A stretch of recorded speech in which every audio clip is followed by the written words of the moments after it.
کہ جو مقصد ہے انسان کا اور جس میں وہ فلاح پا سکتا ہے، جو اس کو شیطان سے دور کر سکتی ہے، جو دین کے مقصد تک اسے پہنچا سکتا ہے، جو امام زمان کا واقعاً منتظر کسی کو بنا سکتا ہے، جو واقعاً کسی کو تقویٰ لے کر آ سکتا ہے، خدا کے نزدیک لے کے جا سکتا ہے، رسول کی سنت کے نزدیک لے کے جا سکتا ہے، ائمہ معصومین کی سیرت کے نزدیک لے کے جا سکتا ہے، وہ چیز جس کے اوپر آپ کو کام کرنی ہے وہ یہ ہے کہ کبر کو ختم کریں. نہیں کریں گے تو یہ سارے مسائل باقی رہے.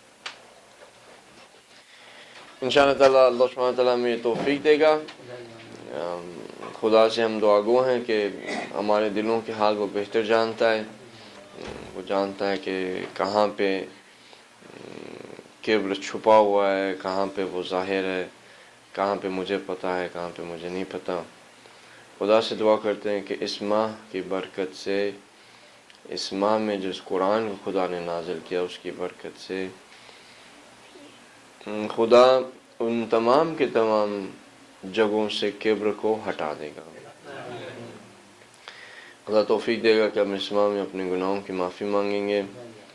خدا ہمیں پاک اور صاف کرے گا اس ماہ میں. خدا ہمیں توفیق دے گا کہ جو ہماری ذمہ داریاں امام زمان صلی اللہ علیہ وسلم کے حوالے سے ان کو ہم ادا کر سکیں گے. ہمارے علم میں اضافہ کرے گا، تقوی میں اضافہ کرے گا. خدا شہداء کے درجات کو بلند کرے جنہوں نے اسلام کے نام پہ خون دیا. خدا اسرا کو اسلام کے نام پہ جن کو اسیر کیا گیا ان کو رہائی دے. خدا انقلاب اسلامی کی حفاظت کرے، رہبر معظم کی حفاظت کرے، دشمنوں کے شر سے ان کو محفوظ رکھے. ہمارے تمام مراجعوں کے نور کو، ان کی ہدایت کے نور کو ہم تک خیر و عافیت کے ساتھ پہنچاتا رہے. امام کے اصحاب میں سے انصار میں سے میں شمار کرے. ان کا ظہور جلد از جلد ہو جائے تاکہ ہم اس کے لیے آمادہ ہوں. بسم اللہ الرحمن الرحیم. والعصر ان الانسان لفی خسر الا الذین آمنوا وعملوا الصالحات وتواصوا بالحق وتواصوا بالصبر.